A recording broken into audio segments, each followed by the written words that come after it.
Selamat pagi Bapak-bapak, Ibu-ibu. Terima kasih untuk waktunya yang telah disediakan untuk join di webinar kita pagi ini, webinar Nutanix untuk solusi integrasi keamanan dan sumber data. Oke, untuk feedback formnya nanti akan dikirim dan nanti akan dimasukkan di kolom chat ya Bapak Ibu. Jadi untuk feedback formnya mohon diisi, untuk 30 orang pertama yang mengisi feedback form nanti akan mendapatkan hadiah voucher. Nah, lalu untuk Bapak Ibu jangan kemana-mana, nanti di akhir acara juga kita ada door prize, yaitu Lucky Wheel untuk 3 orang pemenang yang beruntung. Nah, untuk mempersingkat waktu sebelumnya, di sini perkenalkan saya Geoff Mikael Fonggadi selaku Product Marketing dari Nutanix, dan bersama saya ada Pak Christian Natasha Putra selaku Partner Development Manager untuk Splunk, dan Pak Christian Suryanto untuk sebagai Nutanix Senior System Engineer di Nutanix. Gitu. Untuk mempersingkat waktu, pertama-tama kita akan mendengarkan presentasi mengenai Splunk dari Pak Christian Natasha Putra untuk sebagai solusi integrasi keamanan sumber datanya. Oke, Pak Christian Natasha Putra bisa dimulai langsung aja Pak ya. Tunggu bentar.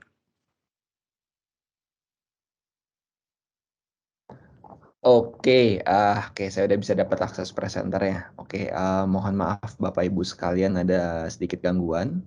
Oke, mungkin saya coba share screen dulu layar saya. Screen saya sudah terlihat ya Bapak Ibu sekalian.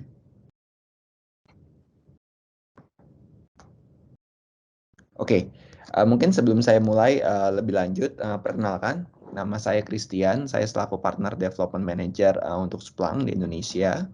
Jadi hari ini dalam 30 menit ke depan kita akan banyak berdiskusi sebenarnya apa itu Splunk dan sebenarnya value apa yang Bapak Ibu bisa dapatkan dengan menggunakan solusi Splunk dengan kombinasi dengan Nutanix. Nah, mungkin sebelum saya bicara lebih lanjut, mungkin kita bisa melihat apa yang terjadi belakangan ini. Kita melihat mungkin dalam waktu 2-3 tahun belakangan ini karena pandemi, entah kenapa semua orang bekerja menjadi lebih remote dan juga pastinya data yang di-generate oleh perangkat-perangkat kita itu pun juga semakin banyak. Baik antara bekerja karena remote ataupun semua transaksi, bahkan kita berbelanja pun juga menggunakan berbagai aplikasi yang ada di handphone kita. Dan berdasarkan research yang dilakukan oleh Splunk gitu kan, kita melihat bahwa banyak dari CIO di perusahaan ini merasa bahwa makin banyak isu yang mungkin terjadi karena digital transformation itu berjalan dengan begitu cepat. Dan 70% dari responden yang kita tanya, kurang lebih sekitar 1.235 orang, menyatakan bahwa mereka sangat mementingkan bagaimana ketika problem itu bisa dideteksi dengan cepat dan diresolusinya pun juga dengan cepat. Jadi Bapak Ibu bisa bayangkan mungkin 2-3 tahun yang lalu tidak banyak perusahaan yang benar-benar mengedepankan digital transformation ataupun mungkin layanan-layanan perbankan. Kita bisa lihat misalkan seperti digital banking dalam 1-2 tahun belakangan ini menjadi sebuah hype di Indonesia. Kalau kita bandingkan sebelum pandemi, digital banking adalah suatu hal yang sangat baru. Mungkin hanya 1-2 perbankan yang menawarkan digital banking. Sekarang bisa dibilang hampir 5-10 perusahaan di Indonesia ini 5-10 perusahaan perbankan di Indonesia menawarkan layanan digital banking. Nah, tapi yang pasti kalau kita bicara menawarkan layanan secara digital, berarti kita menggunakan teknologi yang banyak, dan sebenarnya di belakang itu pun juga banyak sekali teknologi yang bersinergi untuk memastikan bahwa layanan itu akan tetap smooth. Dan kita nggak mau bahwa kalau misalkan layanan teknologi tersebut ke customer gitu kan itu mengalami gangguan gitu kan, ataupun gangguannya bisa baik dari serangan cyber attack gitu kan, ataupun serangan karena phishing scam, ataupun karena IT outage yang terjadi di tempat Bapak Ibu, entah itu mungkin dari sisi network, infrastruktur, dan sebagainya. 1-2 tahun belakangan ini banyak banget berita-berita yang related tentang IT outage ataupun cyber attack gitu kan. Untuk IT outage itu nggak asing lagi gitu kan. Mungkin di Indonesia pun ada beberapa kasus pada saat kita ingin menggunakan layanan tertentu, baik kita misalkan mau memesan transportasi online, ataupun melakukan transfer, atau mungkin mau pembelian tiket gitu kan. Entah kenapa ada outage selama 1 jam, bahkan mungkin bisa sampai berhari-hari. Nah, kejadian yang sama pun juga terjadi di salah satu perbankan di Singapura. Salah satu berita yang saya juga share di sini, DBS gitu kan, mereka mengalami 2 hari tech outage. Jadi semua nasabah DBS itu nggak bisa melakukan transaksi menggunakan mobile ataupun internet banking. Sehingga akhirnya mereka harus mengantri berjam-jam kalau mereka mau mengambil uang gitu kan, ataupun melakukan transfer rekening. Jadi bisa bayangkan dalam 1-2 hari itu ketika kita harus lakukan pembayaran baik misalkan untuk cicilan kendaraan, cicilan rumah gitu kan, atau mungkin harus transfer ke saudara dengan kepentingan penting, kita nggak bisa lakukan dan itu sangat mengganggu proses ekonomi yang berjalan gitu kan. Dan kita pun yakin bahwa Bapak Ibu sekalian juga tidak mau berada di posisi seperti itu kan, dan apalagi misalkan menjadi highlight di perusahaan, apalagi perusahaannya sendiri yang menjadi highlight ketika ada IT outage yang mengganggu dan mendisrupsi layanan ke customer. Dan kenyataannya hal itu nggak bisa dipungkiri dan kita harus berpikir bagaimana kita bisa untuk menyelesaikan dan mengidentifikasi masalah itu secepat mungkin. Nah, kalau kita balik lagi mundur lagi ke belakang gitu kan, sebenarnya kita mengetahui bahwa untuk memberikan layanan yang digital service yang bagus kepada customer kita nggak bisa rely dengan 1-2 aplikasi. Kita butuh banyak sekali aplikasi dan bahkan aplikasi ataupun data pun juga tersebar di berbagai environment. Baik itu di on-premise Bapak Ibu sekalian ataupun mungkin di public ataupun private clouds.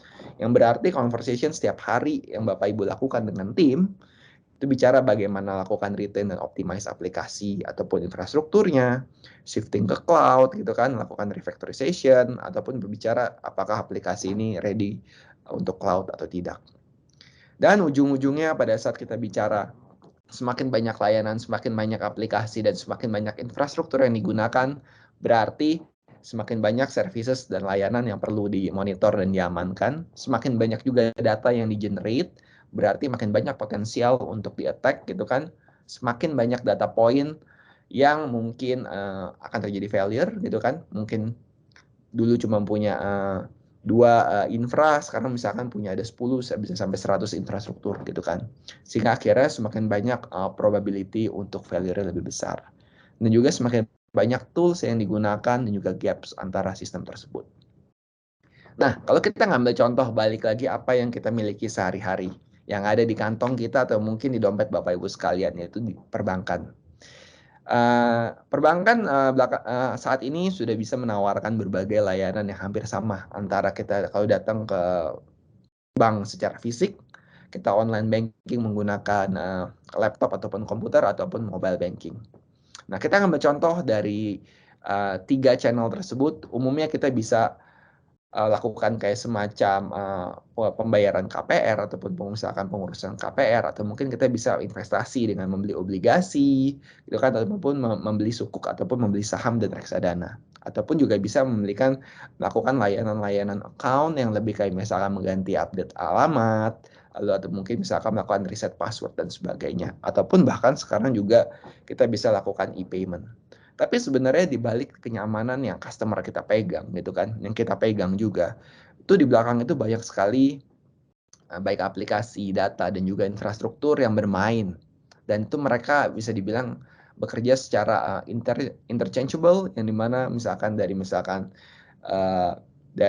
DC-nya Bapak pun juga mungkin ada komunikasi dengan IBM Cloud ataupun dengan AWS untuk memastikan layanan itu pun juga tetap berjalan dengan sempurna. Yang ujung-ujungnya berarti Bapak Ibu kalau misalkan memberikan layanan digital service seperti ini berarti semakin banyak potensial untuk data silos data yang dimiliki oleh mungkin dari infra A, infra B, dan infra C itu akan berbeda-beda gitu kan potensinya. Lalu juga ada lack of visibility terhadap semua proses yang terjadi, dan juga kita bicara bagaimana kita memastikan security dan compliance itu tetap dipatuhi walaupun kita memiliki environment yang bisa dibilang hybrid. Tapi sebenarnya Bapak Ibu daripada lebih pusing memikirkan mengenai data silo, proses yang mungkin juga semakin scattered, seharusnya Bapak Ibu sekalian sebagai dari tim IT itu lebih banyak memikirkan suatu hal yang lebih added value, yang dimana bicara dari sisi digital experience. Kalau misalkan tempat Bapak Ibu bekerja memberikan layanan secara digital baik ke customer ataupun mungkin ke internal, dan kita berbicara bagaimana kita bisa melakukan digitalisasi secara end-to-end, dan juga bagaimana kita bisa memberikan optimisasi dan juga modernisasi terhadap aplikasi tersebut. Ataupun kita Bapak Ibu juga bisa memikirkan dari sisi business resilience, bagaimana memastikan layanan bisnis juga tetap termaintain walaupun ada spike dari sisi demand ataupun ada disruption dari sisi supply. Yang kita lihat dalam beberapa bulan belakangan ini karena COVID, supply terganggu, lalu harga-harga naik, dan berarti akan berdampak juga dari sisi demand. Yang berarti kita harus memikirkan bagaimana proses supply chain kita tidak terhambat sehingga layanan kita ke masyarakat pun juga berjalan dengan baik, dan juga yang pastinya adalah profitability dan revenue tempat Bapak Ibu sekalian pun juga tetap terjaga. Dan yang terakhir adalah bicara mengenai cloud transformation. Jadi Bapak Ibu idealnya adalah berfokus di 3 area ini. Bagaimana memastikan digital experience berjalan dengan baik, business resilience, dan juga proses transformasi ke cloud. Nah, Splunk sendiri mungkin selama ini dikenal di Indonesia sebagai solusi SIM. Jadi lebih banyak conversation yang ada di Splunk ini adalah security. Tapi sebenarnya Splunk ini merupakan data platform yang membuat data itu bisa di-digest dan bisa diterjemahkan secara result yang ada di bisnis. Yang dimana Splunk sendiri kita consume khususnya baik dari sisi log, metric, dan traces. Log sendiri kita bicara mengenai dari log yang ada di sistem ataupun infrastruktur. Lebih banyak use case-nya memang di security. Tapi di sisi lain pun kita juga bisa menggunakan log dan metric untuk monitor dari sisi IT infra. Jadi lakukan infrastruktur monitoring atau mungkin IT operation. Ataupun kita juga bisa melakukan trace terhadap customer journey. Yang dimana biasanya kalau misalkan customer pada saat mereka pergi ke suatu website, kita bisa mendeteksi kira-kira ada satu titik mana yang mungkin dari customer secara user experience-nya ini nggak berjalan dengan smooth. Misalkan banyak customer yang churn out, yang drop pada session-session tertentu. Dan Splunk ini merupakan data platform yang memungkinkan Bapak Ibu sekalian untuk mengkonsum berbagai macam data, baik dari on-prem data center Bapak Ibu sekalian, aplikasi, public cloud, atau mungkin IoT device. Yang dimana Splunk sendiri kita bisa melakukan streaming terhadap data tersebut, yang berarti Bapak Ibu nggak perlu pusing-pusing mikir, oke, saya harus memastikan bahwa saya bikin konektor sehingga nanti Splunk bisa membaca format data kita. Splunk itu memiliki konsep skema on the fly gitu kan, yang dimana berarti kita menerima data apapun, baik structured ataupun unstructured gitu kan, yang dimana kita kumpulin semuanya. Nanti Bapak Ibu sekalian bisa menentukan, saya mau melihat data apa, saya mau melihat korelasi apa dari data-data yang Bapak Ibu terima. Dan on top of that gitu kan, Splunk juga membuat built-in yang dimana seperti kayak untuk use case security dan juga untuk observability gitu kan, yang dimana sebenarnya use case ini add-on ini memudahkan Bapak Ibu sekalian dalam melakukan Splunk deployment untuk use case tersebut. Tapi di luar itu pun Bapak Ibu juga bisa membuat berbagai macam use case. Contohnya salah satu bank BUMN di Indonesia menggunakan Splunk untuk memonitoring dari sisi aplikasi internet banking mereka. Jadi mereka benar-benar menggunakan Splunk platform, bekerja sama dengan partner kita untuk membuat custom apps untuk memonitor dari internet banking tersebut. Ataupun juga bisa salah satu use case-nya adalah memonitor transaksi di ATM. Jadi karena Splunk merupakan data platform yang mendigest apapun, use case-nya pun bisa beragam. Bahkan ada juga perusahaan Nah, salah satu layanan di Singapura menggunakan Splunk platform untuk memonitor mobil yang keluar masuk di apartemen, sehingga mereka bisa mengetahui kalau ada kemungkinan fraud ataupun ada pencurian. Jadi use case-nya pun juga sangat beragam. Dan di sisi lain, Splunk sendiri juga memiliki semacam Play Store yang dimana terdiri dari 2.400 aplikasi yang baik dibikin oleh dari teknologi partner kita, salah satunya pun Nutanix, dan juga community kita. Yang dimana 2.400 application ini akan memudahkan Bapak Ibu sekalian dalam merealize value yang dimiliki oleh Splunk. Dan ini salah satu contoh screenshot yang saya ambil mengenai App Store kita atau kita sebut sebagai Splunk Base. Jadi sederhananya kalau Bapak Ibu beli Splunk itu sama seperti Bapak Ibu beli iPhone ataupun handphone Samsung, Oppo, Huawei yang dimana punya akses ke Play Store ya. Dan itu memudahkan Bapak Ibu sekalian bisa mendownload berbagai macam integrasi ataupun use case yang ada di Play Store ini. Bisa langsung install gitu kan. Dan mostly dari layanan-layanan ini adalah gratis. Nah, ini mungkin sedikit menambahkan dari apa yang saya sudah jelaskan. Jadi di Splunk sendiri kita nggak menggunakan konsep bahwa kita harus melakukan memiliki konektor supaya data tersebut bisa di-digest di Splunk. Kita lakukan streaming terhadap data yang masuk gitu kan. Jadi baik dari unstructured, structured data dari berbagai sistem, device, dan juga mungkin dari berbagai departemen kita bisa kumpulkan dan kita bantu untuk secara structure dan membantu Bapak Ibu untuk melakukan reaksinya dengan kita memberikan semacam machine learning gitu kan yang memberikan descriptive analytics ataupun prescriptive analytics terhadap data-data tersebut. Sehingga ujung-ujungnya apa? Ujung-ujungnya Bapak Ibu bisa take action.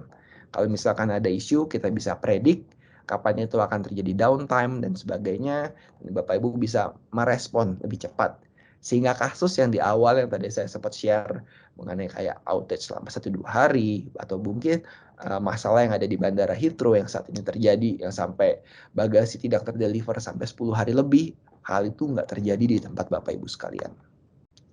Nah, ini salah satu contoh bagaimana Splunk ini bisa mengilustrasi lah lebih tepatnya berbagai macam devices yang ada di tempat Bapak Ibu, baik dari sisi syslog, application log gitu kan, terus ada juga data config files, database audit log gitu kan, wire data, flow data, packet flow, SCADA ataupun sensor data itu bisa dikumpulin oleh Splunk.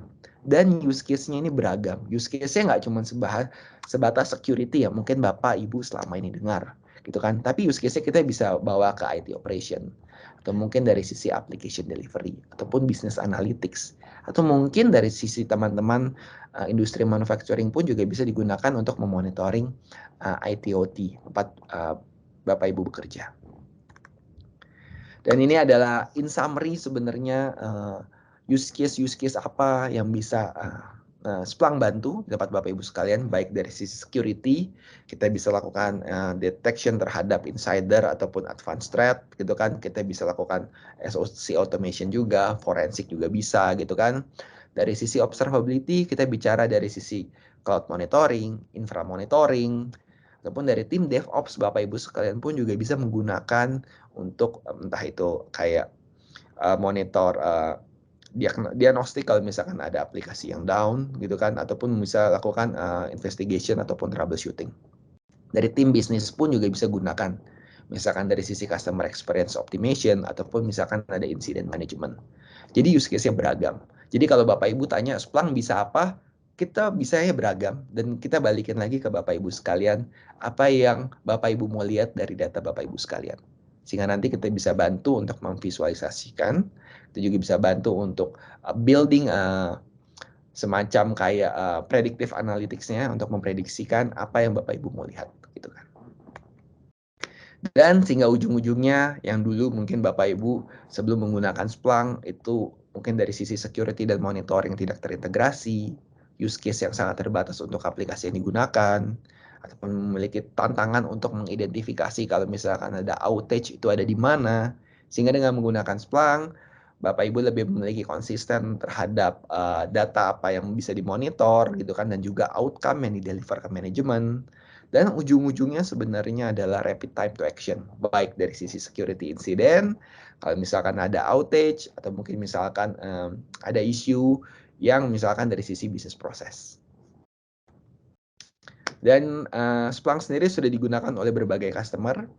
Nah, ini salah satu beberapa contoh, salah 5 lah customer yang sudah menggunakan Splunk gitu kan.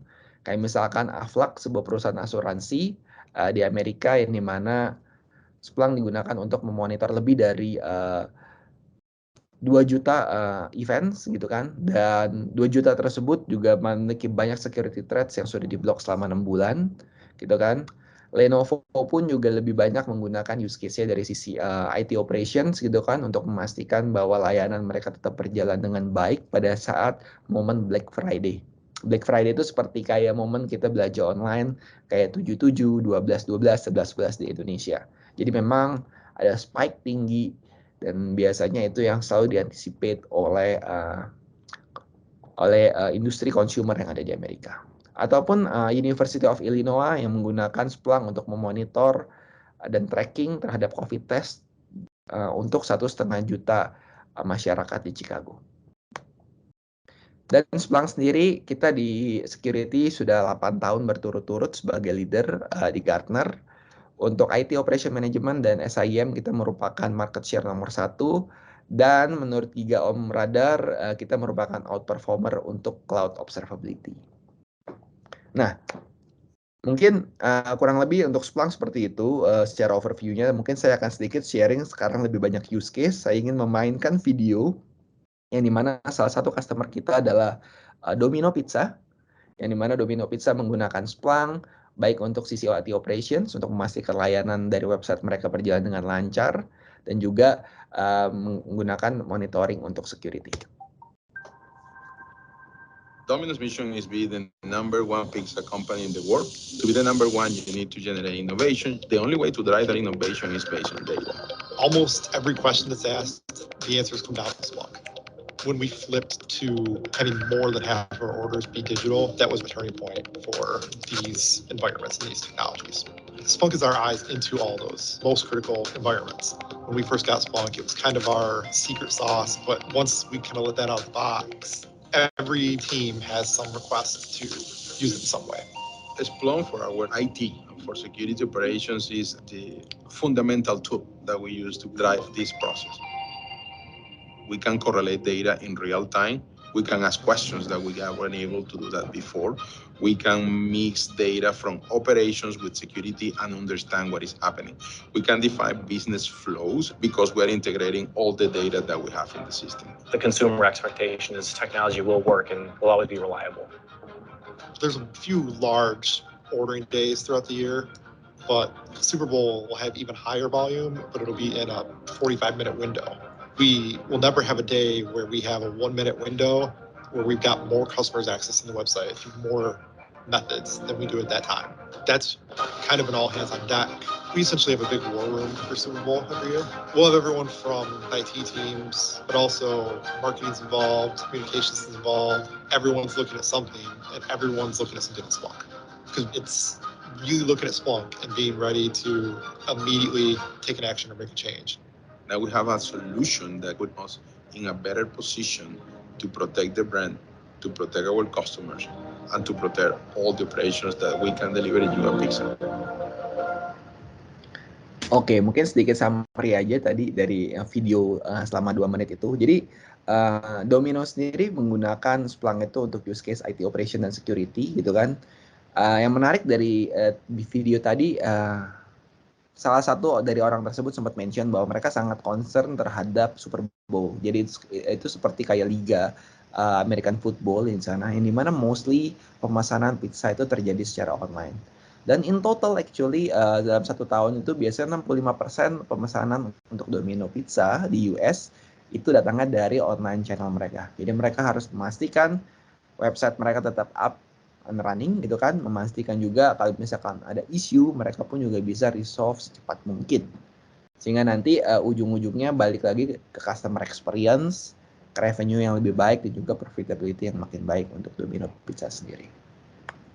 Dan di sisi lain kalau kita bicara untuk dari sisi makanan, yes itu digunakan juga, Dan kita masuk sekarang dari sisi online service. Nah, Zoom yang mungkin Bapak Ibu sehari-hari pakai gitu kan untuk online meeting pun juga menggunakan Splunk untuk melindungi infrastruktur mereka. Jadi mereka menggunakan Splunk untuk security monitoring gitu kan, karena mereka memiliki banyak sekali server dan juga network application, dan mereka merasa bahwa data itu merupakan titik penting bagi Zoom. Apalagi kita tahu di awal-awal Zoom berdiri, Zoom memiliki beberapa kasus gitu kan, tapi setelah mereka menggunakan Splunk dan di beberapa tahun belakangan ini mereka pun udah bisa memperbaiki reputasi mereka kembali. Ini pun juga ada salah satu perusahaan teknologi Arlo gitu kan, yang dimana mereka memiliki layanan security. Mereka menggunakan Splunk juga untuk memonitor cloud service operation dan juga security mereka. Nah, mungkin Bapak Ibu pada saat mendengar presentasi saya hari ini kan, saya mention bahwa Bapak Ibu bisa masukin data sebanyak apapun gitu kan. Nanti kita bisa kasih unjuk apa yang Bapak Ibu mau lihat. Nah, mungkin Bapak Ibu akan bertanya itu arsitektur Splunk itu seperti apa ya, gitu kan. Dan bagaimana kita bisa scalable dari mungkin beberapa gigabyte per day per hari bisa sampai terabyte per day. Nah, sebagai informasi licensing kita salah satunya adalah gigabyte per day gitu kan. Yang dimana mungkin Bapak Ibu mungkin bingung kenapa tiba-tiba saya mention mengenai kata-kata terabyte per day gitu kan. Nah, jadi bisa dibilang kalau gigabyte mungkin dari 10 giga, 20 giga bisa sampai 1000 giga atau mungkin 1 tera gitu kan. Jadi kita cukup scalable. Dan dari sisi arsitektur pun kita sebenarnya ada 3 komponen. Pertama adalah dari sisi forwarder sendiri. Itu kan, forwarder ini adalah mereka yang mengkolek data dari perangkat Bapak Ibu sekalian, baik dari sisi infrastruktur Bapak Ibu atau mungkin dari sisi perimeter security, aplikasi. Inilah fungsinya forwarder, ini mana mereka lakukan collect data-data Bapak Ibu sekalian. Lalu dari data tersebut itu akan di forward ke Splunk Indexers, yang mana berfungsi sebagai indexing dan juga lakukan search. Dan di sini pun juga akan ada proses storage. Jadi misalkan untuk cold, hot storage itu semua akan ada di indexer. Dan yang terakhir paling atas adalah search heads, yang dimana ini interface ke Bapak Ibu sekalian, platformnya, UI-nya Bapak Ibu sekalian. Jadi Bapak bisa play around with the data. Tapi di belakangnya sebenarnya terdiri dari berbagai infrastruktur. Dan mungkin Bapak Ibu akan bertanya-tanya, bagaimana kira-kira kalau misalkan saya masukin data yang banyak ke Splunk sehingga nanti dari sisi infrastrukturnya akan membengkak dari sisi biaya. Nah, disinilah value Splunk on Nutanix, yang dimana Nutanix sendiri merupakan hyperconverged infra gitu kan, yang membantu Bapak Ibu sekalian untuk meng-allow terabyte data untuk di-ingest, sehingga ujung-ujungnya Bapak bisa merasakan value yang lebih cepat terhadap data yang Bapak ingest, dan juga bisa dibilang 85% less unplanned downtime terhadap infra Bapak Ibu sekalian. Dan seperti yang saya mention, Nutanix merupakan salah satu teknologi partner Splunk. Nutanix pun juga memiliki add-on yang sudah di-build dan ada di Splunk Base, yaitu merupakan Play Store Splunk. Ini saat ini ada 4 aplikasi yang sudah di-develop oleh Nutanix, lebih banyak mungkin dari sisi Nutanix Prism gitu kan. Dan Nutanix juga merupakan salah satu dari 2.200 partner Splunk, yang dimana bisa dibilang use case-nya nggak cuma mungkin 1-2 gitu kan, tapi bisa beragam dari berbagai partner tersebut. Kurang lebih untuk sesi saya hari ini sekian. Mungkin saya bisa kembalikan lagi ke tim MII. Mas Geoff, silakan. Ya, terima kasih Pak Christian Natasha Putra untuk sharing ininya yang sangat. Terima kasih untuk sharing seminar yang sangat baik ya. Nah, untuk Bapak dan Ibu, apakah ada pertanyaan Pak atau Ibu peserta? Bila ada pertanyaan bisa langsung di kolom chat aja ya. Nah, mungkin belum ada pertanyaan untuk saat ini. Kita lanjut aja ke sesi selanjutnya dengan Pak Christian juga, Pak Christian Suryanto, tapi ini beda. Dari sisi Nutanix yang akan membawakan presentasi mengenai Nutanix-nya. Oke, Pak Christian, waktu dan tempat dipersilakan. Yap, terima kasih Pak Jo. Suara saya udah kedengeran? Kedengeran Pak? Ya. Oke, sebentar saya share screen ya kalau begitu.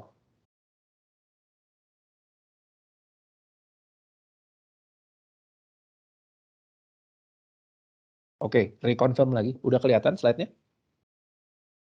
Sudah, Pak. Sudah Oke, kelihatan. siap.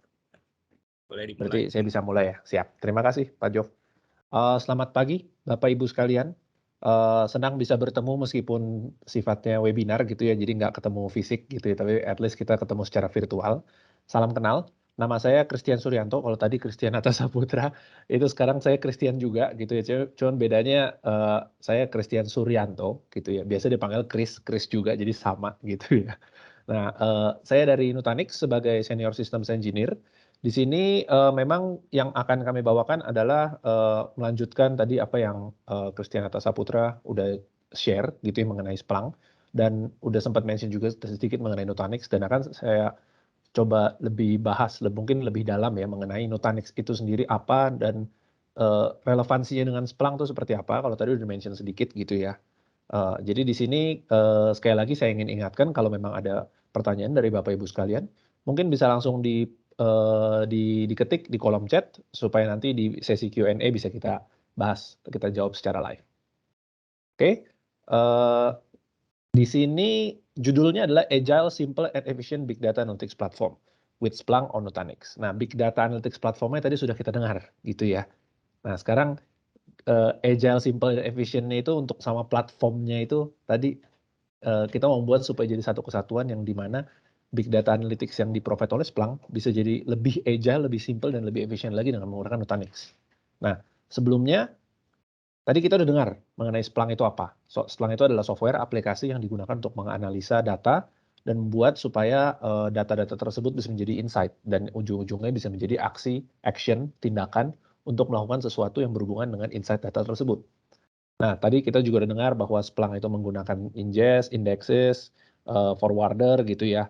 Jadi dari sini arsitekturnya ini seperti yang di sebelah kanan ini, gitu. Nanti akan ada web view juga untuk di ujungnya untuk bisa dilihat datanya secara web base.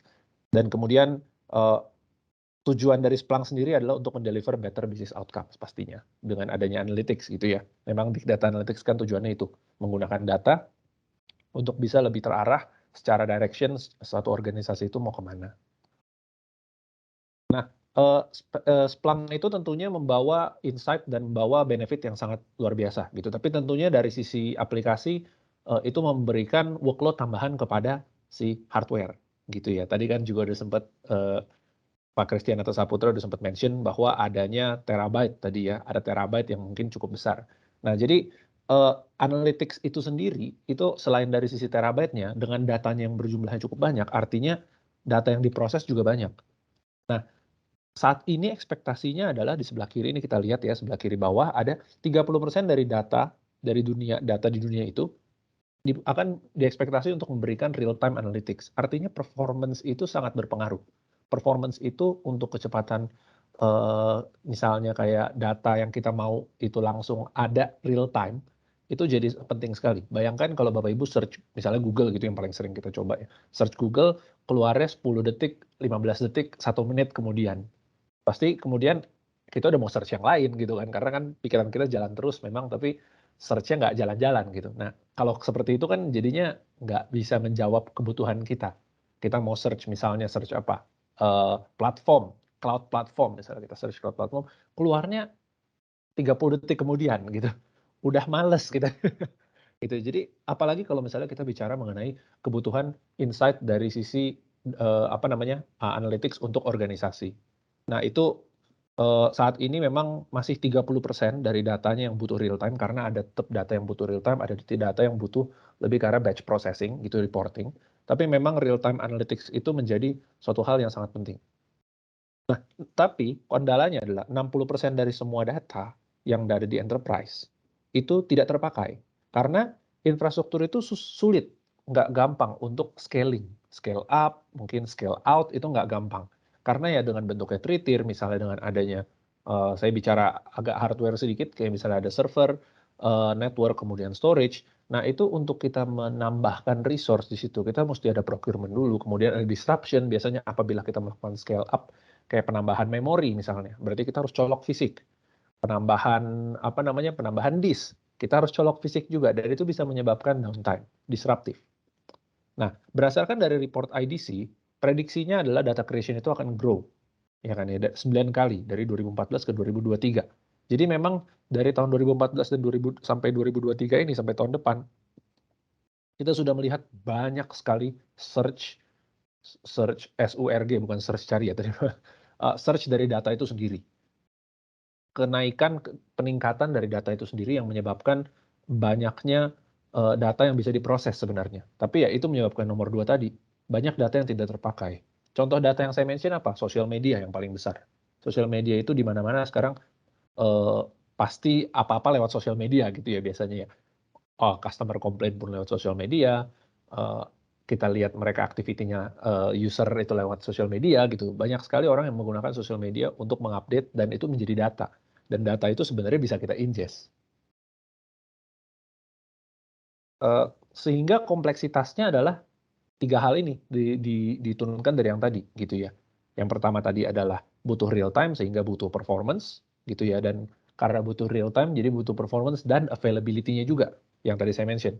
Kalau result-nya dalam waktu 1 menit berarti performance-nya nggak bagus, kurang bagus gitu ya, bisa diimprove.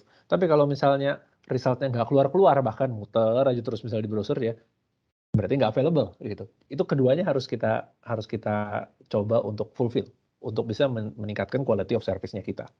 Scalability tentunya tadi, karena datanya itu karena infrastruktur itu sulit untuk di scale, sehingga data itu pun jadi tidak terpakai karena tidak ada tempat untuk menaruhnya, untuk nge-store-nya. Dan lack of agility tentunya. Untuk penambahan sendiri, untuk bisa menyesuaikan dengan yang tadi kebutuhan data, itu butuh procurement dulu, butuh penambahan dulu. Kemudian untuk tahu apa yang mesti kita lakukan, visibility-nya, itu kita butuh insight lagi dari sisi infrastrukturnya. Nah, Splunk bisa menjawab beberapa hal tadi gitu ya. Nah, tapi memang di sini Nutanix sifatnya adalah untuk membantu Splunk gitu ya. Kita saling membantu gitu ya, bahwa dari sisi Nutanix itu support Splunk-nya dari sisi apa nih? Sebenarnya kita lihat kalau misalnya Splunk request process itu seperti apa misalnya. Ada user misalnya request Splunk Analytics, kemudian ada proses untuk specify Splunk config, configure compute, allocate storage dan setup network, create cluster, provision indexer dan search hash, protect data, baru get Splunk. Dan ini step-nya itu bisa memakan beberapa jam, hari, ataupun minggu. Karena involve multiple teams. Yang megang Splunk config pasti dari sisi timnya Splunk. Yang memegang configure compute resource, VM, pasti dari sisi infra. Storage, mungkin ada tim storage. Network pun mungkin ada tim network. Kemudian balik lagi setelah VM-nya udah ada, kemudian provision indexer search head itu instalasi Splunk-nya gitu ya. Kemudian protection misalnya dari tim security, baru kemudian balik lagi ke user untuk mendapatkan Splunk-nya yang tadi diminta. Sehingga kompleks prosesnya, nggak seseamless gitu. Ya, ada friction. Friction itu karena ada beberapa komponen yang berjalan barengan sehingga akan ada gesekan. Nah, di sini Nutanix menjadi salah satu solusinya untuk men-solve problem-problem atau isu-isu yang tadi, challenge-challenge yang tadi kita udah lihat gitu ya, dari sisi performance, dari sisi scalability, dari sisi time to value-nya. Nah, jadi saya mungkin sedikit overview sedikit Nutanix itu sebenarnya apa gitu ya. Nutanix adalah platform. Jadi kalau misalnya Nutanix itu disebutnya apakah on-premise? Ya, apakah cloud? Iya juga gitu. Tapi kita bukan berarti kita seperti public cloud gitu ya. Kita on-premise, tapi kita hybrid cloud. Makanya HCI-nya itu hyper-converged infrastructure itu sering kita jadikan sebagai istilahnya hybrid cloud infrastructure. Karena di sisi Nutanix, kita sudah punya the whole pack solution, mulai dari layer paling bawah, infrastruktur, sampai ke layer management, sampai ke layer automation, sehingga dari sisi user, dari sisi customer, tinggal menggunakan aplikasi yang diinginkan untuk ditaruh di atas Nutanix. Dalam case ini, Splunk lah yang jadi aplikasinya. Sehingga, untuk bisa memanfaatkan teknologi Splunk dengan yang tadi, agile, efficient, simple, sekali, Nutanix itu punya segala layer di bawahnya untuk memudahkan deployment Splunk tadi. Mulai dari physical layer-nya, compute, networking, storage, semua ada software defined. Bahkan dari hardware-nya pun ini sudah scale out gitu ya. Virtualisasinya juga ada di sini, manajemennya juga ada untuk interface-nya, untuk bisa capacity planning. Nanti kita akan go through juga real-time analytics dari sisi infrastrukturnya, kemudian backup restore data. Misalnya juga kita ada storage dari sisi software defined storage, mulai dari file server, object storage, ataupun yang block, kemudian network security, dan juga automation layer seperti database, cloud native, microservices, ataupun infrastructure as a code. Sehingga hal-hal seperti ini bisa kita manfaatkan untuk deployment Splunk yang lebih mudah. Jadi dari sisi Nutanix sendiri, itu kita punya istilah predictable performance dan non-disruptive upgrade. Nanti saya akan bahas juga itu apa. Nah, jadi kalau misalnya kita balik lagi ke Splunk tadi, sebenarnya seperti apa sih view-nya kalau misalnya kita masuk juga dengan Nutanix gitu ya, maksudnya kalau kita kolaborasikan solusi Splunk dengan Nutanix, apa sih yang kita dapat gitu. Jadi ini ada beberapa jargon produk, tidak perlu hafal dulu kalau memang belum familiar gitu ya. Tapi intinya di sini footprint Nutanix cukup banyak, mulai dari hardware-nya, itu kita bisa membantu dari sisi manajemen cluster-nya, scale out tadi. Kita sama-sama scale out sama ya seperti Splunk tadi yang arsitekturnya memiliki indexer yang di scale out gitu ya. Jadi memang secara arsitekturnya sudah mirip, sudah sejajar. Kemudian mulai dari indexernya kita punya fitur untuk bisa enable network security dan juga automation. Automation dari sisi implementasi indexer. Jadi Splunk itu kan tadi secara arsitektur butuh indexer gitu ya. Nah, dari Nutanix punya metodologinya untuk bisa melakukan deployment Splunk itu secara automate. Jadi tidak perlu melakukan proses yang tadi. Proses yang berhari-hari adanya permintaan mulai dari user, kemudian ke tim Splunk-nya untuk assess sizing-nya, kemudian memberikan ke tim infrastruktur, tim storage, ke tim network, dan lain sebagainya, itu tidak perlu dilakukan, karena kita sudah bisa bikin satu template yang nanti kita kalau mau deploy, user bisa langsung self-service. Begitu pula komponen-komponen lain, seperti misalnya di luar, Active Directory dan NTP Server, kita bisa manfaatkan dengan menggunakan Nutanix. Storage, tentunya di Splunk ada data yang saat ini sering digunakan, ada juga data yang mungkin tidak terlalu sering digunakan, yaitu kita sebutnya warm cold atau frozen data.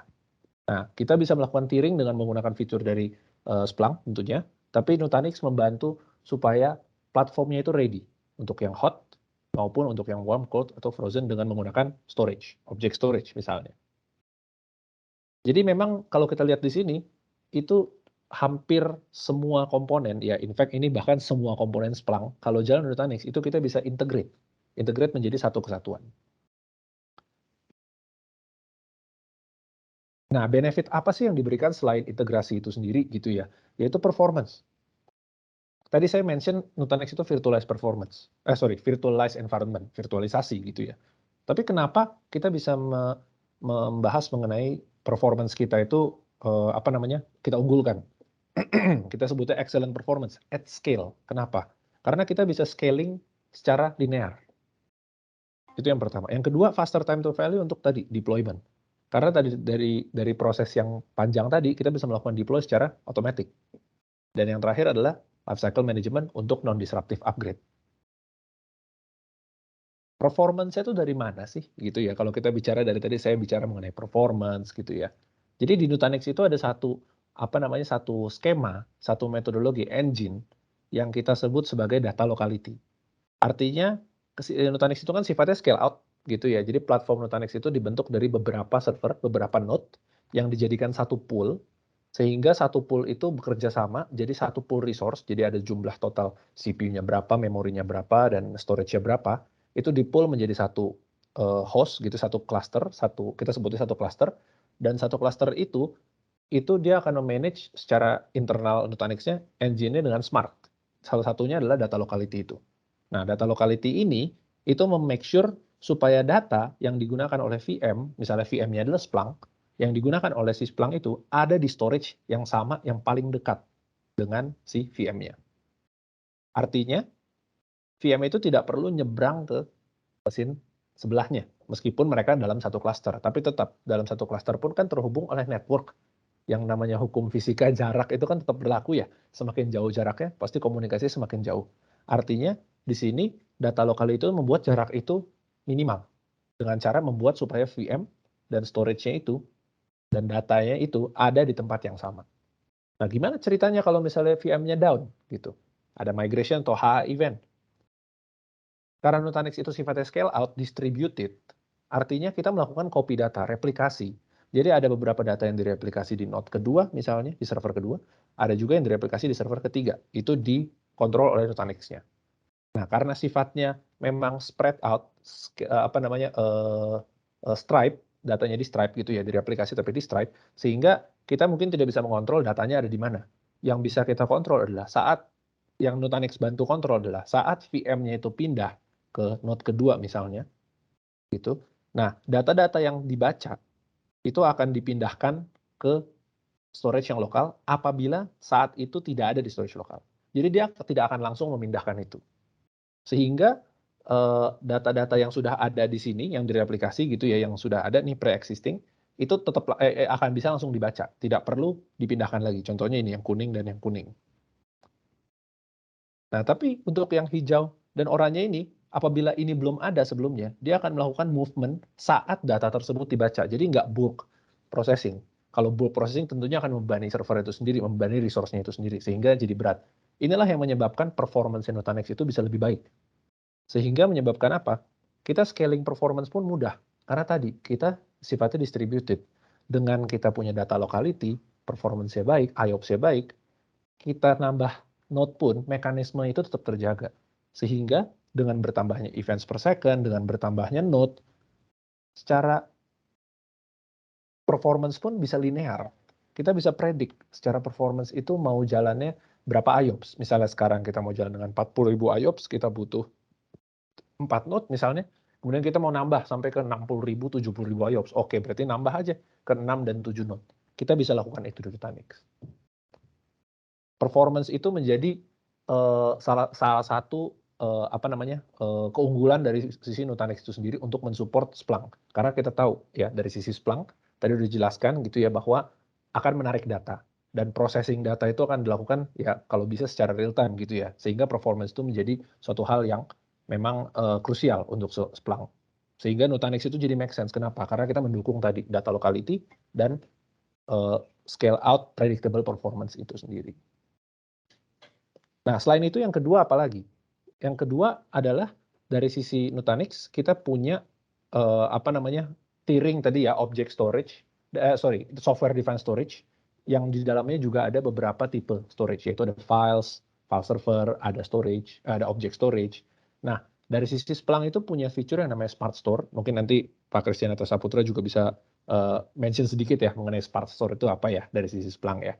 Nah, jadi Smart Store itu adalah suatu mekanisme, satu fitur dari sisi Splunk gitu ya, yang dia akan nge-spread data itu dan bisa dynamically place data itu di local ataupun di remote storage atau dimanapun di keduanya gitu ya, based on access patterns, data age, index, priority dan lain sebagainya. Nah, object storage-nya ini itu tidak di komponen yang terpisah. Kalau kita lihat yang tadi di sini gitu ya, misalnya kita bisa put object storage-nya itu di salah satu node yang sama ini sebagai VM.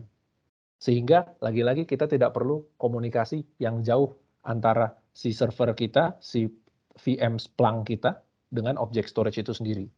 Sehingga object storage-nya itu pun bisa performance-nya lebih baik juga. Karena tadi kita bisa mengeliminasi si jarak tadi itu. Tentunya kita Nutanix punya object storage dan tentunya pasti Splunk punya sertifikasi, kita sudah disupport.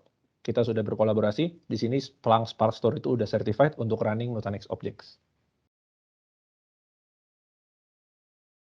Deployment, akselerasi deployment itu bisa menggunakan yang namanya Nutanix Calm. Kita punya juga yang tadi seperti yang seperti Splunk gitu ya, dari sisi Splunk-nya punya marketplace, kita juga punya marketplace, tapi dari sisi misalnya platform as a service atau infrastructure as a service di internalnya Nutanix gitu. Jadi misalnya di environment Nutanix Bapak Ibu di on-premise itu bisa dibikin custom marketplace. Jadi misalnya kalau untuk Splunk kita bisa bikin satu blueprint atau template yang untuk deployment indexer Splunk misalnya. Sehingga saat kita melakukan klik self-service dari sisi user, di back-end akan ada admin yang tinggal approve ataupun misalnya reject gitu ya. Kalau di approve nanti dia akan secara otomatis membuat Splunk indexer node tambahan, dan kemudian kita bisa bikin task untuk mengintegrasi itu ke dalam cluster Splunk yang sudah ada. Jadi ini semua bisa dilakukan dengan one click, self-service. Nah, integrasi untuk bisa mengaccelerate deployment tadilah kita gunakan ini.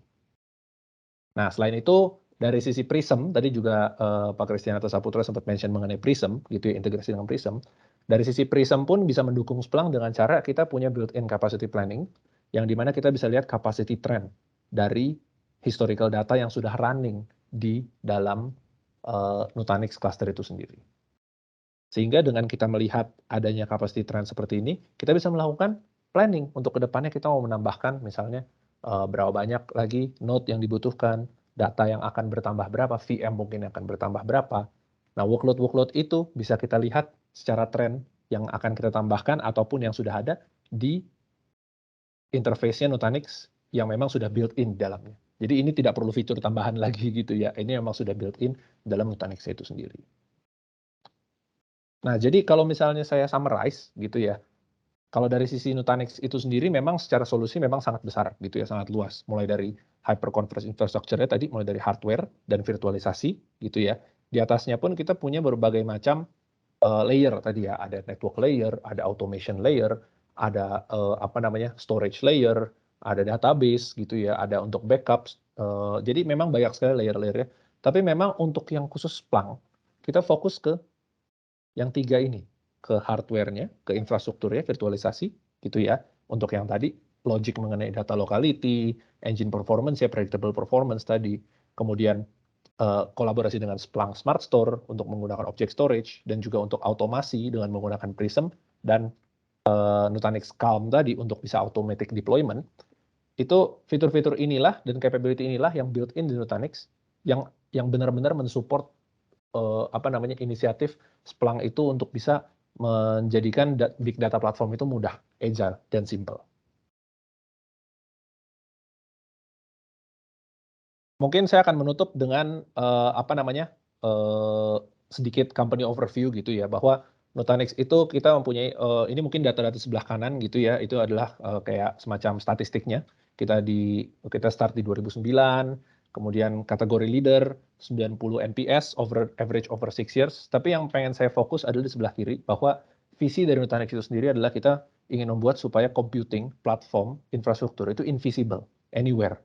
Kenapa kita sebut anywhere gitu ya? Karena kita nggak cuma bicara tentang on-premise ataupun public cloud. Kita nggak bicara itu. Kita membuat supaya cloud itu available di mana saja. Ya itu kan memang jargonnya cloud ya. Cloud itu available di mana saja gitu. Tapi kita pengen buat supaya on-premise pun bisa seperti cloud. Kita membuat on-premise itu bisa seperti cloud. Artinya konsep desain Nutanix itu sendiri sudah seperti cloud. Sudah seperti public cloud. Semua, kalau di public cloud kan semua dimudahkan ya. Semua dimudahkan, kayak misalnya kita mau ya tadi self-service, kita mau ada VM tambahan, kita tinggal klik, kita mau ada database, kita tinggal request, kita mau nambah Splunk, kita tinggal request.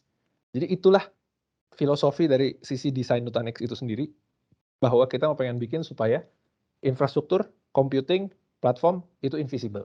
Sehingga yang di on-premise bisa menikmati fleksibilitas dari on-premise itu sendiri, tapi bisa menikmati simple efisiensi dari sisi cloud. PSU grow, start small.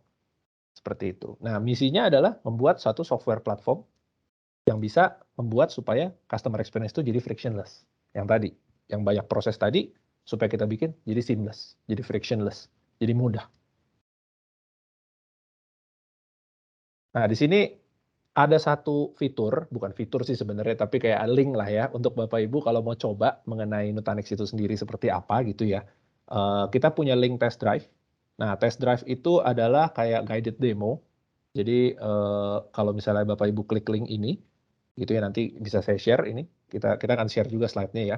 Jadi waktu diklik link ini akan mengarah ke satu website yang dimana di situ Bapak Ibu bisa klik websitenya di situ dan ada pilihan untuk guided demo. Tinggal masukin email, request access, dan di situ nanti akan diberikan satu cluster untuk coba-coba beberapa use case tertentu. Misalnya seperti simple deployment tadi, atau misalnya untuk object storage misalnya, atau untuk yang tadi capacity planning. Itu bisa dicoba semuanya lewat test drive ini, dan ini semuanya free. Dan bisa berulang-ulang, jadi kalau misalnya mau coba lagi pun bisa. Nah, mungkin apa yang saya bawa itu seperti itu gitu ya. Jadi secara penutup mungkin yang akan saya mention adalah di sini Splunk dan Nutanix itu bekerja sama untuk memberikan yang tadi simple, agile, dan efficient big data platform. Big data analytics platform. Karena tadi yang merupakan jadi suatu concern biasanya dari sisi analytics, mungkin Splunk-nya udah sangat bagus tadi kita lihat ya. Tapi ada concern dari sisi mungkin infrastrukturnya. Nah, apa yang Nutanix bawa adalah simplicity, efficiency dari sisi infrastruktur itu. Kita membuat supaya itu semua invisible, frictionless, seamless, one-click deployment, dengan tetap menjaga kualitas performance dan availability-nya. Yang bisa saya share seperti itu pada hari ini. Semoga bisa bermanfaat buat Bapak Ibu sekalian. Mohon maaf kalau ada kesalahan kata. Saya ucapkan terima kasih banyak. Mungkin saya kembalikan ke Pak Jov.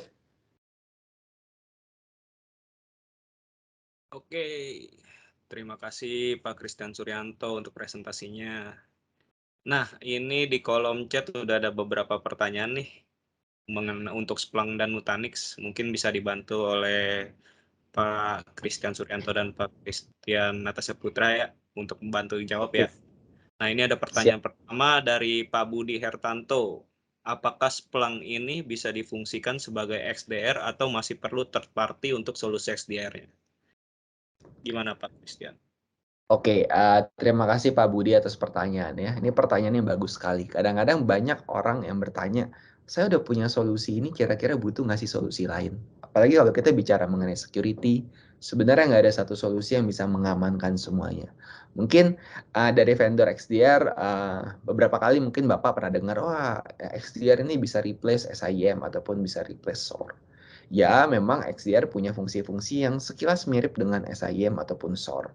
Tapi XDR sendiri sebenarnya merupakan solusi default dari solusi pengembangan dari EDR, yaitu Endpoint Detection and Response, yang dimana sebenarnya data source mereka adalah mostly adalah endpoint gitu kan. Dan kita sendiri pun sebagai Splunk yang merupakan data platform, kita melihat XDR ini adalah sebagai data source ya kita. Jadi data dari XDR ini bisa dilempar ke Splunk dan bisa diintegrasikan juga dan membantu analis sendiri untuk melakukan action kalau misalkan ada isu baik dari sisi endpoint ataupun mungkin dari sisi perimeter security lainnya, entah itu firewall dan sebagainya. Dan kalau kita ngeliat di Splunk base App Store kita sendiri pun kita ada juga integrasi untuk XDR, misalkan dari sisi Palo Alto ataupun mungkin Trend Micro kita punya gitu kan. Jadi bukan berarti itu saling mereplace gitu kan, tapi lebih tepatnya saling melengkapi. Jadi dengan ada XDR, noise-nya pun akan lebih less yang diterima oleh Splunk, sehingga dari tim analis pun juga bisa lebih fokus dalam menginvestigasi hal yang lebih kritikal. Demikian jawaban saya untuk pertanyaannya Pak Budi. Semoga menjawab. Oke, terima kasih Pak. Nah, ini lanjut ke pertanyaan kedua dari Pak Usama Dhani. Apakah Splunk bisa dan sering digunakan untuk audit terhadap sistem? Oke, jawabannya bisa. Jadi salah satu use case yang paling basic untuk Splunk ini adalah log management gitu kan. Jadi kita bisa kumpulin log dari berbagai perangkat dan itu tentunya kita juga bisa lakukan semacam forensik ataupun bisa dilakukan untuk audit juga. Straightforward bisa. Berarti bisa ya Pak ya, kalau untuk Splunk ini straightforward maupun untuk forensik. Oke. Semoga menjawab Pak Usama Dhani untuk pertanyaannya. Lalu kita lanjut ke Pak Sugianto dari Trias. Untuk pertanyaannya, bagaimana Nutanix menghilangkan kompleksiti dalam mengelola infrastruktur untuk mendukung solusi Splunk agar mendapatkan value yang maksimal atau value yang lebih untuk company next-nya jika mengambil solusi tersebut. Nah, ini mungkin bisa dijawab oleh Pak dua-duanya nih kayaknya. Gimana Pak? Mungkin saya dulu ya, karena kan tadi bagaimana Nutanix menghilangkan complexity gitu ya. Jadi mungkin saya dulu ya jawab gitu ya. Disebut duluan soalnya. Yes. Jadi selamat pagi menjelang siang Pak Sugianto. Jadi kalau dari sisi Nutanix menghilangkan complexity itu lebih ke arah yang bantuan tadi untuk Splunk deployment-nya kita bisa menggunakan self-service tadi gitu ya. Nah dari sisi infrastruktur sendiri, Nutanix itu untuk menambahkan, contohnya untuk penambahan node, kita bisa start mungkin dari 3 node pertama. Paling kecil itu kita bisa start dari 3 node. Kemudian untuk penambahan node sendiri, sebelum penambahan node. Untuk penambahan VM di atas ya, misalnya Splunk itu akan diinstal sebagai VM di atas ya. Itu minimal mungkin, atau mungkin 3 juga kita sebut ya, 3 node indexer juga gitu seingat saya. Nah 3 node indexer. Kemudian saat mau menambahkannya lagi, saat mau menambahkan tambahan indexer, itu kita tinggal create VM aja tadi, dengan menggunakan misalnya Nutanix Calm. Dengan adanya blueprint, kita langsung auto deployment, self-service dari sisi user mau nambah misalnya, tinggal request, atau dari sisi admin Splunk mau nambah, tinggal request, dan itu akan dibuat dari Nutanix secara otomatis. We don't have to even lift a finger, ibaratnya kalau kita udah create duluan dari awal template-nya. Itu yang pertama. Nah, yang kedua, secara performance tadi kita bisa lihat juga monitoring untuk dari sisi Splunk-nya, baik dari sisi monitoring maupun capacity planning itu sudah built-in dari sisi Nutanix-nya.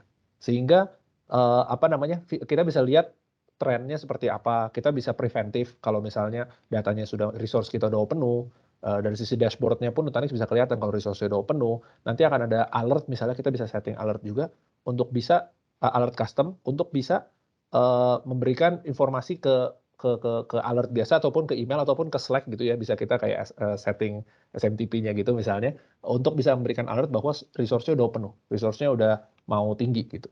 Nah, sebelum itu bahkan kita bisa kasih limit juga terhadap satu pool tertentu. Jadi benar-benar udah kayak public cloud sih, Pak. Touch and feel-nya pun udah kayak public cloud. Cuman bedanya ini di on-premise. Oke, mungkin kalau untuk menambahkan dari apa yang dijelaskan oleh Pak Christian Suryanto ya. Jadi sebenarnya dari Splunk sendiri secara arsitektur basically yang tadi saya udah mention ada search head, forwarder dan indexer gitu kan. Tapi basically kita bisa start from small. Jadi mungkin Bapak pada saat pertama kali saya kasih unjuk slide itu mungkin akan bilang, wah perlu ada 3 perangkat ya minimal gitu kan. Enggak, sebenarnya kita bisa start small. Kita bisa start the integrated yang dimana dari search head, indexer dan forwarder ini jadi satu perangkat. Yang dimana itu bisa mulai dengan misalkan use case yang mungkin masih di awal-awal. Itu kan mungkin dari sisi cuma log management doang, atau mungkin dari sisi kapasitas gigabyte per day-nya pun juga nggak besar. Tapi kita pun juga bisa scalable untuk bisa sampai size yang lebih besar, yang pasti didukung oleh Nutanix juga. Dan mungkin dari sisi storage kita juga punya Splunk Smart Store yang tadi udah sempat dimention oleh Pak Christian Suryanto. Jadi basically data storage ini bisa dipindah, itu kan sehingga nanti lebih optimize dari sisi storage ataupun infra yang digunakan. Ya, demikian jawaban dari saya. Oke, terima kasih Pak Christian. Ini sepertinya Pak Christian Suryanto-nya hilang nih. Putus Oke, mungkin. mungkin satu pertanyaan lagi ya Pak ya.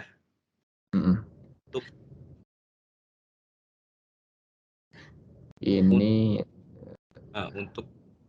Pak, untuk yang kondisi traffic data yang tidak konstan dan terkadang besar terkadang kecil. Oh ini sorry, ini Pak Christian yang join lagi nih. Oke, satu pertanyaan lagi dari Pak Budi Hartanto lagi nih kayaknya. Untuk kondisi traffic data yang tidak konstan dan terkadang besar, terkadang kecil, bagaimana sizing yang terbaik supaya tidak oversizing, apalagi undersizing? Apakah memungkinkan solusi dari Nutanix dan Splunk ini digabung dengan cloud solution saat traffic tinggi? Boleh Mungkin aku bantu jawab dulu ya. Iya. Oke. Terima kasih pertanyaannya Pak Budi. Nah ini menariknya dari Splunk ini adalah kita bisa memfasilitasi kalau misalkan ada spike. Jadi basically Splunk ini kita nggak melimit dari kapasitas data yang masuk. Kalau kita bicara mengenai solusi yang lain, kita ngambil contoh solusi SIEM yang lain, biasanya ada hard limit. Misalkan customer itu beli license-nya 5.000, ya udah mentok 5.000, nggak bisa lebih. Nah, kalau lebih pun biasanya cuma sebentar doang. Nah, kalau di Splunk sendiri, kita pada saat ada spike, dan itu spike-nya itu misalkan terjadi misalkan 10%, 20%, 30%, data itu tetap bisa masuk ke Splunk.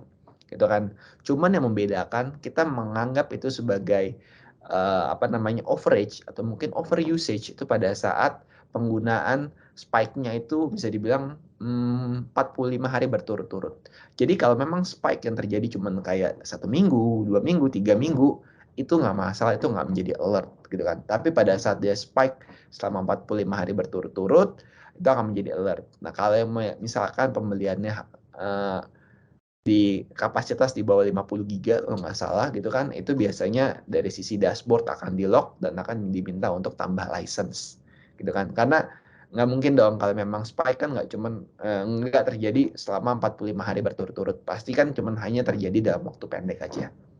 Tapi walaupun dashboard-nya di-lock pun, data itu tetap bisa masuk, tetap bisa di-digest. Nah, kalau kita bicara dari sisi capacity planning, Splunk sendiri kita memiliki punya namanya data source assessment tool, yang dimana biasanya kita dari tim Splunk, kita minta Bapak Ibu untuk masukin perangkat apa aja yang mau dimonitor oleh Splunk. Dan itu bisa baik untuk dari sisi security, ataupun operations, ataupun mungkin misalkan dari ITSI. Gitu kan. Nanti kita lakukan semacam sizing, dan kita bisa memberikan estimate, oke, misalkan contoh, didapatkan 50 GB per day. Nah, dari itu biasanya kita kasih buffer sekitar 30%. Kita bilang, Pak, jadi Bapak butuh 65 GB. Ini ada buffer sekian. Nah, itu biasanya kita juga lakukan dari sisi capacity planning untuk memastikan Bapak Ibu juga nggak ada oversizing lah, intinya seperti itu. Kurang lebih dari Splunk itu mungkin bisa dilanjutkan untuk sisi Nutanix-nya, Pak Christian Suryanto. Oke, siap. Sorry, tadi terputus gitu ya. Sorry, mau klarifikasi. Tadi pertanyaannya mungkin lebih ke arah soal capacity planning ya, untuk start small ya misalnya. Sizing-nya betul. Sizing-nya, oke. Kalau misalkan tiba-tiba ada spike, Christian. Oke. Ya, kalau dari sisi Nutanix memang capacity planning-nya kita selalu berusaha untuk membuffer gitu ya. Memang ya pastilah kalau misalnya capacity planning pasti kita selalu kasih buffer. Cuman gimana caranya supaya nggak oversizing gitu ya. Nah itu tadi kita mungkin bisa start small kalau memang kita belum ada belum ada guideline-nya gitu ya. Tapi memang start dari aplikasi pastinya. Tentunya tadi Pak Christian Saputra udah mention mengenai adanya metode sizing dari sisi Splunk untuk bisa tahu ingestion data per day-nya berapa. Nah, dari situ kita bisa melakukan capacity planning dari sisi platform, itu mau digunakan untuk berapa lama gitu ya, misalnya untuk sekian tahun. Nah, kita bisa planning dari sisi storage. Dari sisi storage, karena tadi ya kebutuhannya resource hungry-nya lebih banyak dari sisi storage. Kalau dari sisi storage, yang kita planning paling dari sisi itu, hot datanya berapa, retention-nya berapa lama, SLA untuk backup-nya juga berapa lama. Nah, dari situ kita bisa start as small as 3 node tadi, dan go beyond itu dengan cara ya kita tadi manfaatkan predictive capacity planning tadi.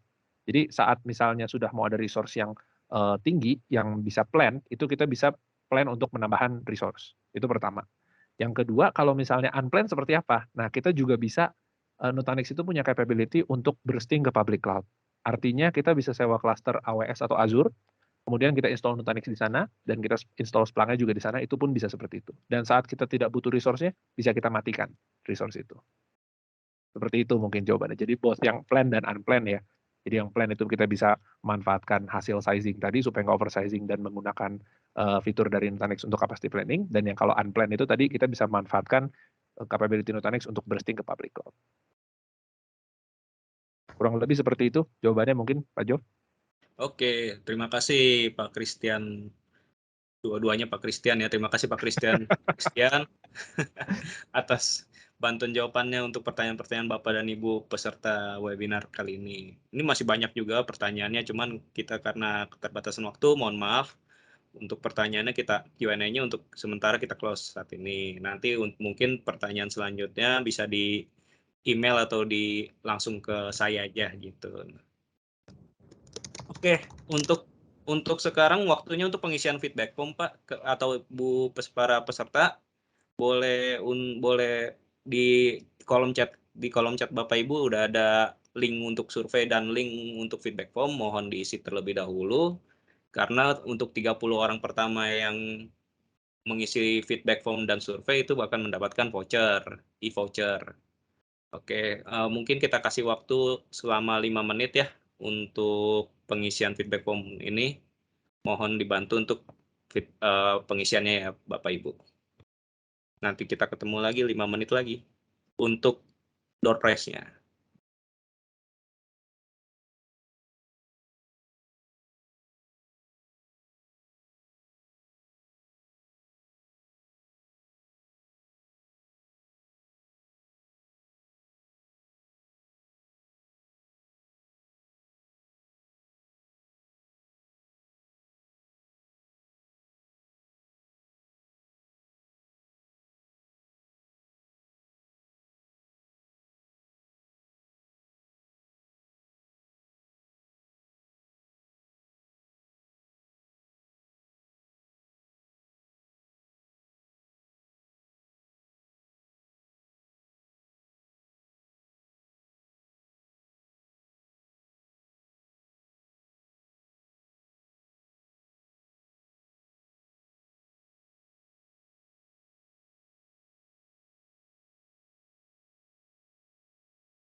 Oke. Maaf Pak Edwin, untuk link feedback dan surveinya jadi satu ya Pak, di link survei langsung jadinya.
Oke, kembali lagi. Oke, selamat siang Bapak Ibu. Untuk pengisian feedback formnya mungkin udah di-close ya. Nah, sekarang kita ke grand prize yang ditunggu-tunggu. Jadi untuk grand prize-nya kita akan Lucky Wheels ya. Lalu di sini sudah ada, mungkin saya share dulu. Nah, di sini udah ada nama dan PT-nya. Jadi untuk Bapak Ibu yang tadi sudah mengisi feedback form, pasti namanya akan muncul di sini. Untuk sorry, ini contoh doang nih Pak, kepencet.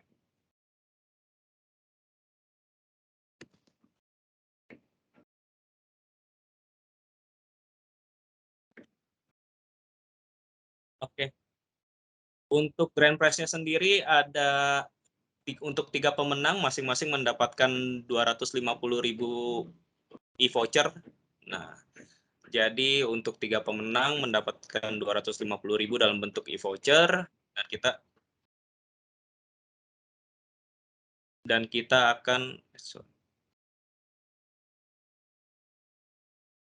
akan memutar undiannya sekarang ya Pak ya. Jadi nanti kalau misalkan ada nama Bapak atau Ibu yang keluar boleh open mic ya untuk konfirmasi hadiahnya. Oke, kita start dari sekarang ya Pak ya.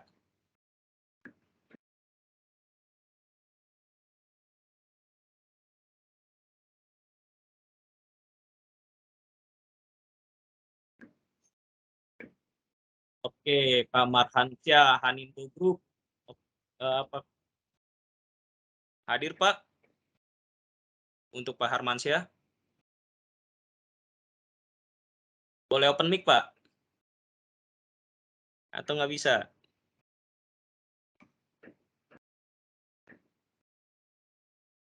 Itu di chat sudah ada tuh Pak Harmansyah. Oh, udah ada ya, udah ada di. Oke. Berarti hadir ya. Berarti sah ininya nih. Lalu kita lanjut ke yang kedua ya.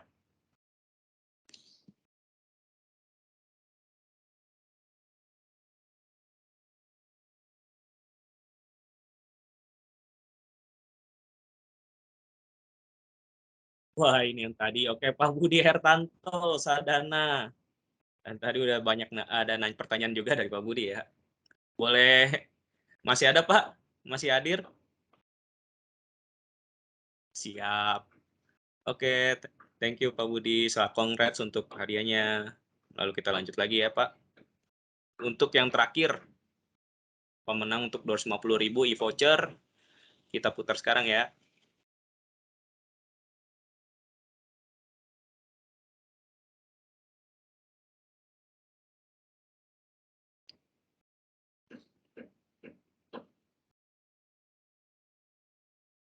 Pak Rijal Restu Fauzi, KAI Persero, Kereta Api Indonesia. Hadir Pak? Hadir, oke.